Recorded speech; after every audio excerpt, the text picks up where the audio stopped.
pemirsa, kita ketemu lagi di Apa Kabar Amerika. Saya Patsy Widakuswara. Dan saya Supriyono. Ini enak ya udaranya ya, tenang. Tenang. Anginnya dingin. Semilir ya. Mudah-mudahan suasana di tanah air juga sudah sedikit mereda dari Karena kekisruhan. Jadi sudah mulai adem ayem lagi. Antar kabinet itu ya. Jadi kalau seperti itu sebenarnya kalau dalam pemerintahan Obama tidak ada, Bet ya. Kisruhan antar kabinet. Yang sampai kemudian menjadi perang terbuka di publik atau di media massa gitu ya. Yang aku ingat itu mungkin dulu sempat di pertengahan tahun 2000-an ya, dari mulai 2003 itu perseteruan antara waktu itu Menteri Luar Negeri Colin Powell dengan Wakil Presiden Dick Cheney, dan bersama dengan Wakil Presiden Dick Cheney ada juga Menhan Donald Rumsfeld. Ingat yang waktu beraliansi dengan katanya dengan Dick Cheney ya. Jadi antara kubu Departemen Luar Negeri dengan Departemen Pertahanan dan kantor Wakil Presiden. Betul. Dalam konteks perang Irak itu waktu itu ya. Dalam konteks menjelang perang Irak dan kemudian setelah perang Irak. Tapi pada saat itu pun meskipun media sebagian mengungkap bahwa ini ada ketegangan, bahkan sampai nggak ngomong katanya ke antar menteri ini, tapi tidak pernah ada ucapan-ucapan yang diungkapkan secara publik. Mereka selalu mengingkari ya kalau ada perseteruan, ada friksi.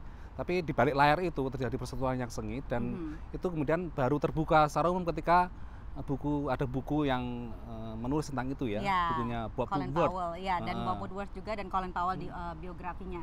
Jadi memang biasanya yang terjadi seperti itu, yang namanya perseteruan, kisruh, friksi-friksi antar departemen dan antar tokoh itu pastinya tentu ada.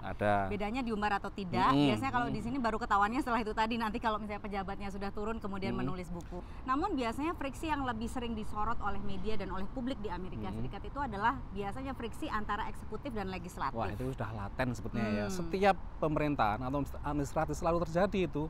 Bahkan sekarang ini kan polarisasinya tajam sekali kan antara Partai Republik dengan Partai Demokrat. Karena biasanya dari dua kubu ya, eksekutifnya itu kalau sekarang ini dari Partai Demokrat, legislatifnya dari Partai Republik. Dan itu juga persoalan sangat tajam, bahkan jadi jegal-menjegal dalam hal misalkan sebuah perumusan sudah bijaksanaan atau undang-undang gitu ya. Yang udah jadi pun bisa mau dijegal lagi. Bahkan sempat pakai ancaman mau menutup pemerintahan, ingat nggak? Sudah pernah waktu itu, pernah 3 minggu kalau tidak salah ya. Kita nggak digaji karena Kongres Amerika Serikat menjegal budget atau menjegal anggaran. Sebenarnya kalau kita menganut sistem presidensial, kalau kepala sukunya atau presiden sudah bilang A, seharusnya A kan? Seharusnya kan begitu prinsipnya kan?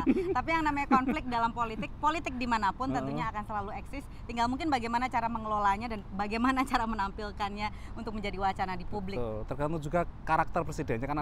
Ada pemimpin yang ingin memelihara konflik antar pembantunya kan, supaya karena dianggap itu kompetisi yang bersaing yang sehat. Dan sehat. Tapi juga ada yang senangnya adem ayem. Jadi nggak usah ada konflik lah. Termasuk seperti Pak Obama sebenarnya kan orangnya kan no drama kan. Obama.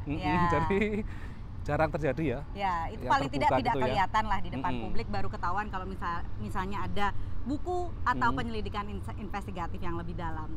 Untuk sementara ini itu dulu pembahasan kami dari Washington DC. Saya Patsy Widakuswara. Dan saya Supriyono. Sampai jumpa.